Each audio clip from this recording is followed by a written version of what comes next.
So I want to do this another video, and I want to talk about, when God says go. And I want to give you a quick little, situation with me that happened yesterday.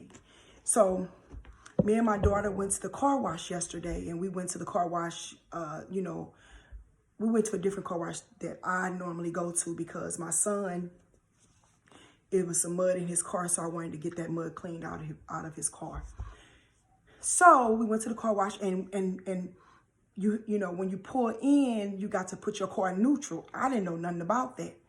So my daughter said, "Mom, put your car in neutral," because you got the young guys standing out. So I'm expecting them to tell me what to do, not read something, because the car wash that I go to, you have to read it, but ain't nobody out there. But if I see somebody out there and you tell me that these people washes my car, then I'm not going to be looking to see. I'm going to wait for them to tell me what to do. So that's what was happening. And my daughter said, "Mama, put your car in neutral." So I put the car in neutral, but I still got my feet on the brakes. So we ain't going nowhere. And so the guys, they get confused, like, this is the second time this happened today. What's going on, So they study trying to keep me calm and, because now my car is on this,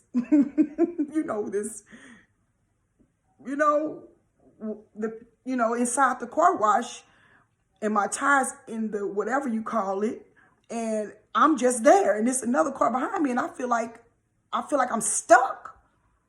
So I'm getting nervous because how do I back up out of here? Get me out of here. But the problem was not the machine.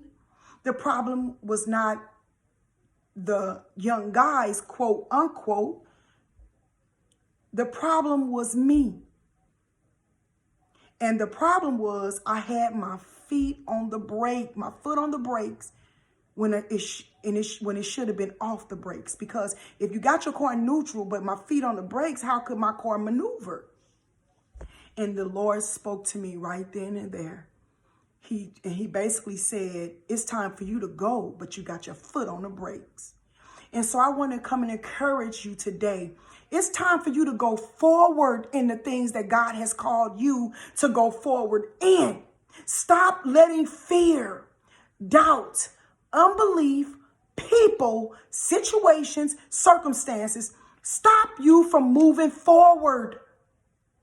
You scared to take that leap of faith. You afraid to take that risk. You see what I'm saying? Whatever God is telling you to do, you're afraid to do it. And if you don't do it, you will never go nowhere. You would never cross over. You would never see yourself on the other side of this. You would never be all that God has designed for you to be. And you would never be all that you desire for yourself to be. You see what I'm saying? You would never get to that place that you imagine yourself being by keeping your foot on the brakes when it's time to go forward. I know you're tired of being stuck. I've been there. Like, no matter what I did, I was just stuck. I could never move forward. That was because I had my foot on the brakes. I did that to myself. I can literally look back and tell you I did that to myself up until I turned, 40, maybe 45? Then I got tired of being scared and I'm fasting and I'm praying, but I'm afraid to take that leap of faith. You know why? Because I took a leap of faith before and I failed. I didn't know that what I call failure was preparation. It was preparation for me to remain humble when God did bring me to my place that he knew that he wanted me to be in. That place where I didn't feel like a failure anymore. That place of what God deemed to be success for my life at this point of my life. So the failure that I was so ashamed of really was what I needed to stay humble. To be humble. You understand? So with that being said, people are afraid to go forward because of failure. And some people, like I said before, are afraid to go forward because of success. You know why? They lazy. love procrastinating, and all these other different things that people, don't want to break out of, these bad habitual habits, these curses that they're under.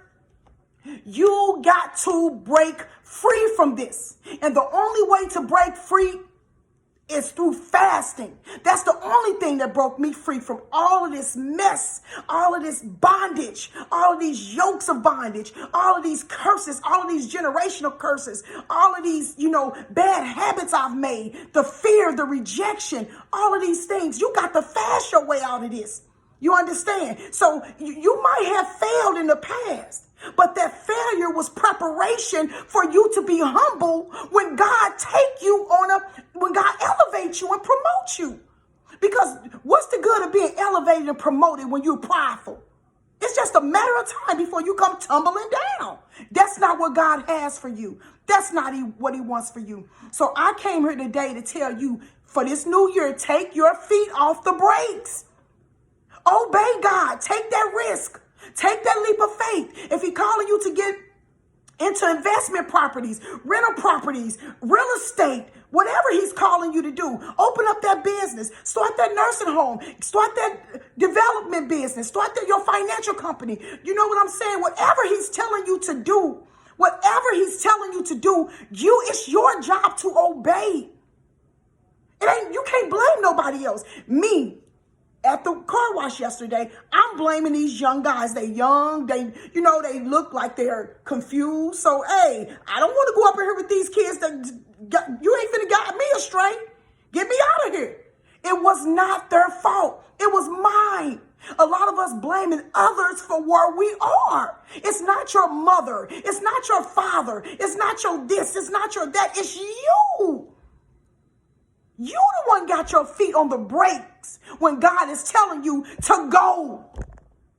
So just make up your mind. Are you going to stay there in that stump? Or are you going to remove your foot off the brake and trust God and take a leap of faith? Because that's what this new year is all about. 24 represents priesthood. God is doing so many different things. We got to follow him.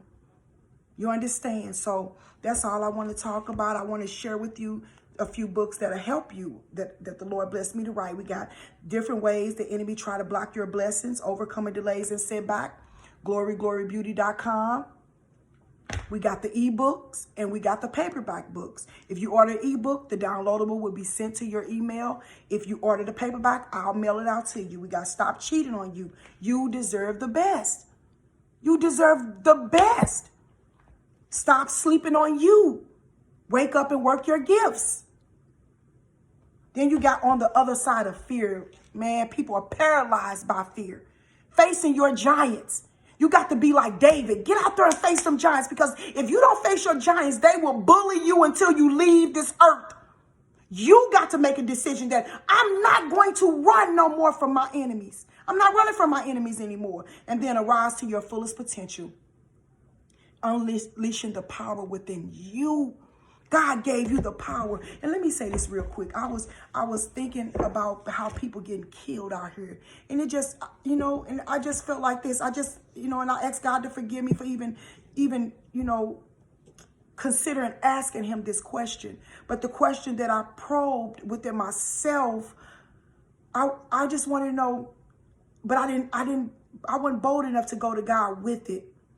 But why did God give us the power to take somebody's life? Like God said, the day you eat of the fruit, you eat of this tree, you're going to surely die. But we could have died from old age. We didn't have to die from people murdering us, But we know that that's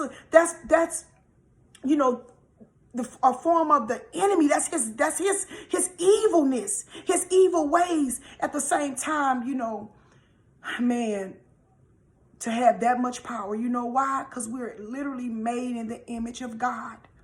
And God didn't take away none of the power that he created when he made us. He didn't take no power. It's up to us how we use that power. We can't control everything, but we can't control people, but we can control situations and circumstances by prayer and fasting.